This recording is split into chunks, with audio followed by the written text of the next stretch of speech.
សហគមន៍នេសាទផាត់សណ្ដាយដែលជាតំបន់អេកូទេសចរហើយមានទស្សនៈរបស់ខ្ញុំបាទចាំទទួលពុកម៉ែបងប្អូនដោយពុកម៉ែបងប្អូនដែលបានឃើញនៅក្នុងរូបភាពនេះគឺ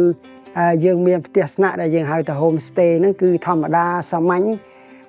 សម្រាប់ទទួលពុកម៉ែបងប្អូនហើយក៏មិនឆ្ងាយពីទី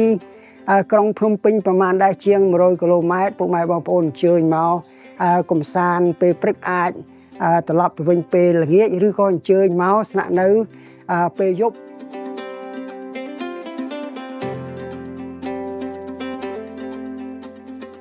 តំបន់ទេសចរដែលប្រកបទៅដោយធម្មជាតិយើងហៅថា Eco Tourism Area យើងមានផ្ទះលើទឹកហើយយើងបើកភ្នែកឡើងពុកម៉ែបងប្អូនឃើញធម្មជាតិនៅជុំវិញខ្លួនជាពិសេសអាចឮយើងហៅថាសំឡេងសត្វបាក់សាបាក់សីសត្វស្លាបហើយយំពុកម៉ែបងប្អូនមើលសូម្បីតែក្រោយផ្ទះស្នាក់យើងនោះក៏យើងមានធម្មជាតិសុទ្ធសាធបាទអញ្ចឹងយើងកម្រណាស់ពីការរស់នៅផ្ទះលើទឹកតែគាត់រស់នៅលើទឹករបៀបម៉េចហើយគាត់បង្កបង្កើតផលរបៀបម៉េចគាត់រស់ហើយជំនួយរបៀបម៉េចគាត់នេសាទរបៀបម៉េចអញ្ចឹងសូមពុកម៉ែបងប្អូនអញ្ជើញមក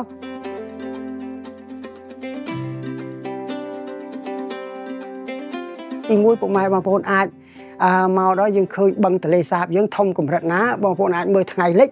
បាទ sunset ហ្នឹងគឺហើយជាពិសេសបន្តិចទៀតនៅក្នុងខែមករាយើងហ្នឹងយើងនឹងមានសត្វស្លាបជាច្រើនប្រភេទដែលបងប្អូនអាចអញ្ជើញទៅមើលឃើញនៅពេលព្រឹកហើយនៅពេលល្ងាចនៅក្នុងបឹងទន្លេសាបយើងហើយយើងអាចមើលដើមស្ដីរាប់ពាន់ឆ្នាំបាទនៅកន្លែងយើងហ្នឹងហើយនឹងកន្លែងអភិរក្សត្រីមេពូជបាទយើងមានកន្លែងអភិរក្សហើយត្រីច្រើននៅកន្លែងហ្នឹងជាពិសេសត្រីហ្នឹងមិនមែនត្រឹមតែក្នុងស្រុកយើងអាចនាំចេញក្រៅប្រទេសទៀតផ្ទះស្នាក់យើងទោះបីយើងនៅតូចចង្អៀតប៉ុន្តែយើងមានកន្លែងស្នាក់នៅជូនពុកម៉ែបងប្អូនអាចស្នាក់នៅបានល្អប្រសើរគឺត្រឹមតែចង្ហាល់ហើយពុកម៉ែបងប្អូនអាចសាកទូរស័ព្ទបាន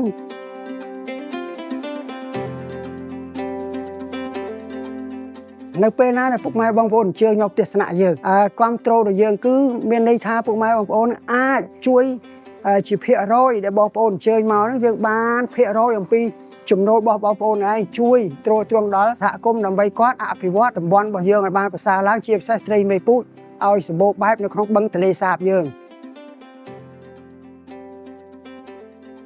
ចំពោះទេសចរជាតិគាត់មកស្នាក់នៅក្នុងមួយយប់5រៀលក្នុងម្នាក់ហើយអញ្ចឹងជា home stay បើសិនជាពុកម៉ែបងប្អូនមកគ្រួសារហ្នឹង3នាក់អញ្ចឹងយើងបង់តែ15រៀលទេប៉ុន្តែបងប្អូនយើងបាន home stay មួយយ៉ាងរស់នៅឡើងសុខដុមរមនាជាមួយនឹងក្រុមគ្រួសារហើយអាហារគឺដូចគ្នាគឺមួយពេលអាហារពេលព្រឹកអាហារពេលថ្ងៃនិងអាហារពេលល្ងាចគឺ5រៀលក្នុងម្នាក់និងអាហារពេលព្រឹក3រៀលហើយនឹងទូកអាស្រ័យទៅលើទូកតូចទូកធំ